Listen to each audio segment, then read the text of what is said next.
So actually, whatever you have done so far, that is accepted. Anything on the path of enlightenment. But now, here begins the yoga exposition, expounding the yoga science, because that has not been done before. So far you have not learned it. See, the word science, we wrote 5,500 letters, to many scientific foundations in the country when I was in the Manager Foundation, to know the definition of yoga science. We never got any reply. What do you mean by science? In philosophy, the word truth, I am talking of modern philosophy. And in the world science, there is no definition on this. Our language is so shallow. Words are so empty. And actually, when the words themselves are dark, how can they give us light? So anything that you have read, your knowledge is based on the dark words, which is merely ignorance. That's what the monastic order says. You have to know something more. Whatever you have done, forget it. Neither we condemn nor we accept, but now here begins the exposition of yoga science. What is that exposition? Patanjali is not talking about body first. He is not talking about soul. He is talking about thinking self, mind.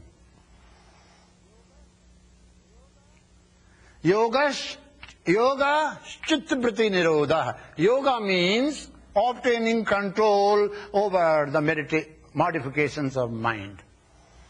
There are two meanings for this. With the methods which are being explained to you by your teacher, with the help of yogic methods, you attain the wisdom. This is one meaning. By having control over mind and modification, that is called yoga, that is second meaning. But there is a vast difference. There are some methods which teacher says, by using those methods, by applying those methods, you can have control over the mind and its modifications. What do you mean by control? I am sure this word is not a right word to be used. Having learned to direct your mind, which is a force between your mortal and immortal self. Body and breath, this is one unit. Individual soul that exists beyond mind in its modifications, conscious and unconscious, is different unit. This lies between, this wall is between. This is an obstacle for the ignorant.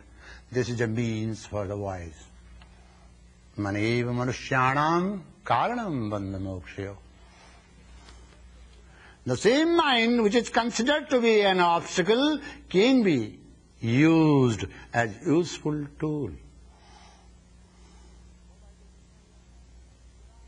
Provided you know your mind. There are many methods of knowing mind, and we will try to probe and explain and understand all the various methods used in ancient and modern times. But Patanjali's method seems to be so accurate, very accurate. So he says, mind and modifications. If you train your body and apply all your sources to train your body, you will never know truth. So Patanjali is not talking about body first. He directly goes to the mind and its modifications. Patanjali is not talking something overhead, talking about soul directly. He talks about mind. Then Patanjali says, when you have understood the importance of experiential knowledge, now there are many ways of receiving knowledge. You hear something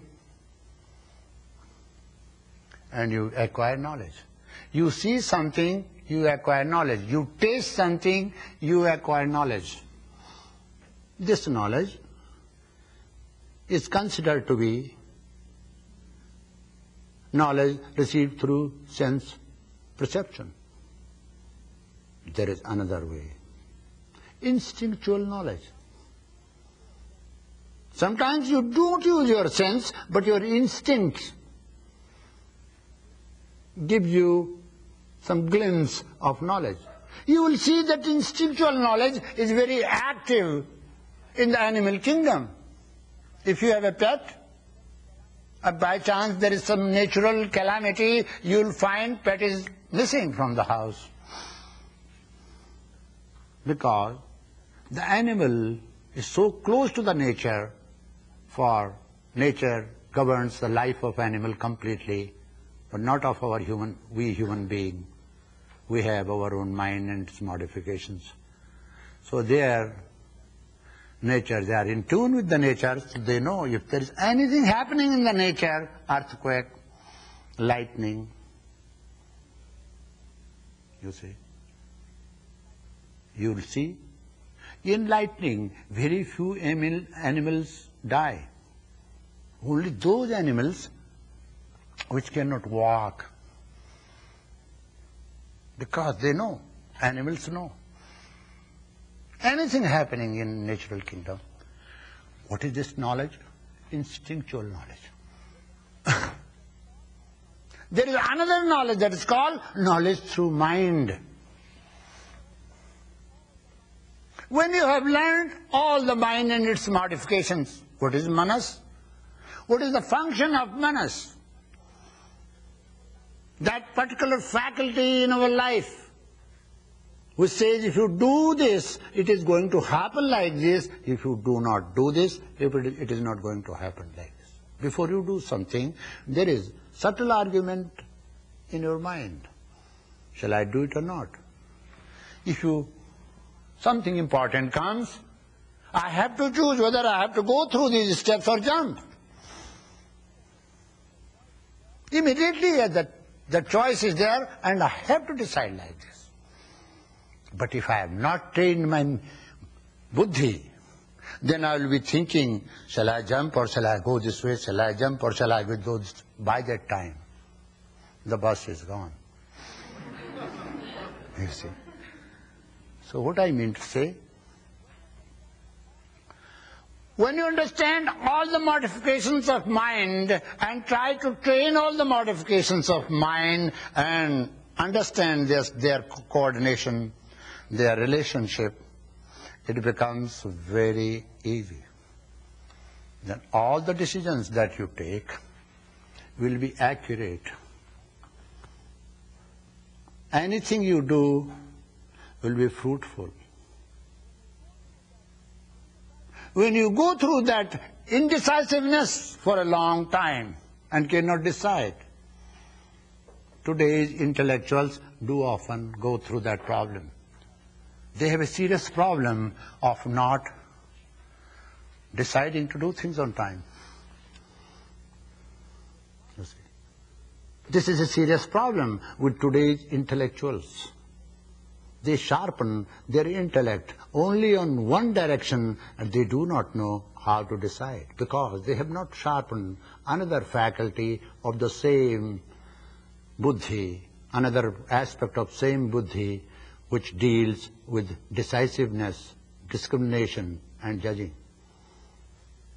We will explain all this in details. If someone comes for a day and do not come after 3 days and say, I will listen to Swami Rama on Yoga Sutras, after 2 days he will not understand anything. Those who are here,